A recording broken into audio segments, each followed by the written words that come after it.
Lecture du livre du prophète Ézéchiel. L'homme me conduisit vers la porte, celle qui fait face à l'Orient. Et voici que la gloire du Dieu d'Israël arrivait de l'Orient. Le bruit qu'elle faisait ressemblait au bruit des grandes eaux, et la terre resplendissait de cette gloire. Cette vision ressemblait à celle que j'avais eue lorsque le Seigneur était venu détruire la ville. Elle ressemblait aussi à la vision que j'avais eue quand j'étais au bord du fleuve Kéba.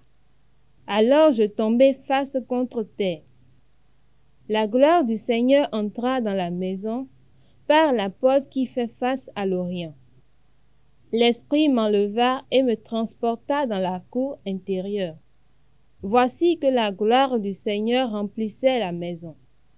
Et j'entendis une voix qui venait de la maison, tandis que l'homme se tenait près de moi.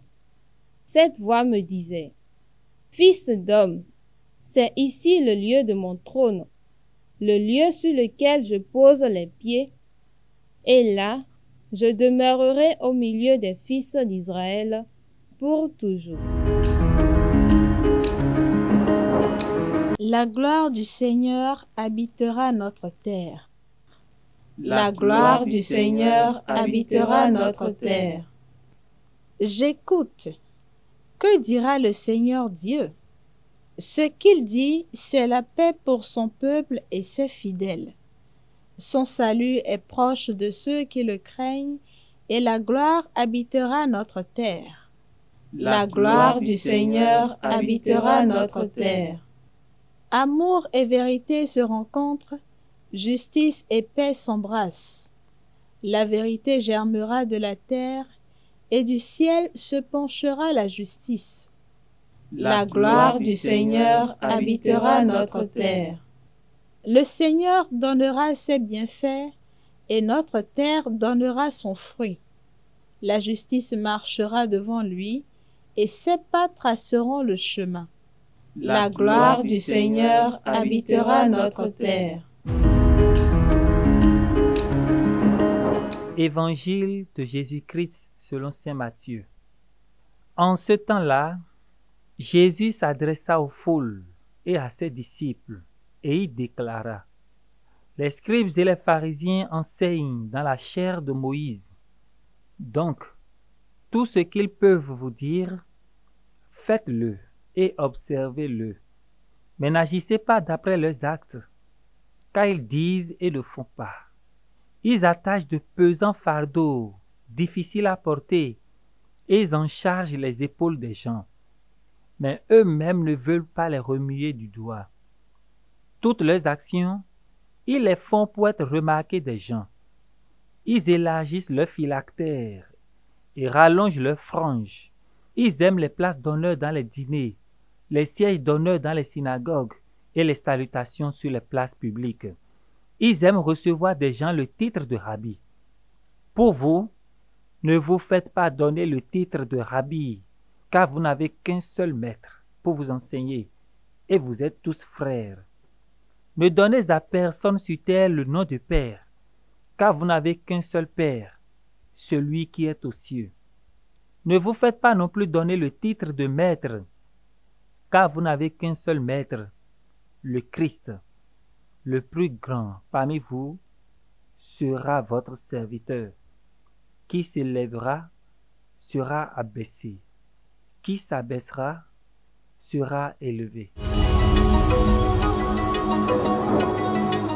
Bien-aimés du Seigneur, aujourd'hui, 8 jours exactement après la célébration de la fête de l'Assomption de Marie, nous célébrons la mémoire de Marie que nous évoquons sous le vocable de reine. Cette mémoire a un lien avec l'Assomption et avec la maternité divine de Marie. À l'Assomption, nous disions que, montée au ciel dans son corps et dans son âme, Marie a été couronnée reine de la terre et du ciel. Pour la maternité divine, Ephrem le Syriaque nous montre qu'elle est reine parce qu'elle est la mère de Jésus, le roi des rois.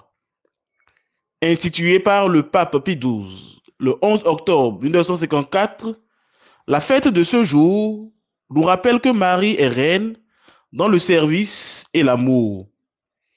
Imitons sa foi ardente, sa disponibilité au projet d'amour de Dieu et son accueil généreux de Jésus pour avoir part comme elle un jour au grand bonheur de contempler la face de Dieu.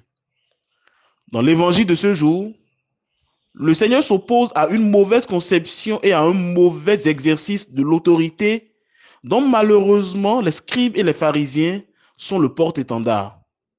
Ces derniers se servent de leur autorité pour mépriser et dominer, pour s'attirer les honneurs. Mais pour les disciples du Christ, l'autorité a un autre sens. L'autorité pour eux est service et amour. L'autorité est humilité et don de soi pour le bien de l'autre.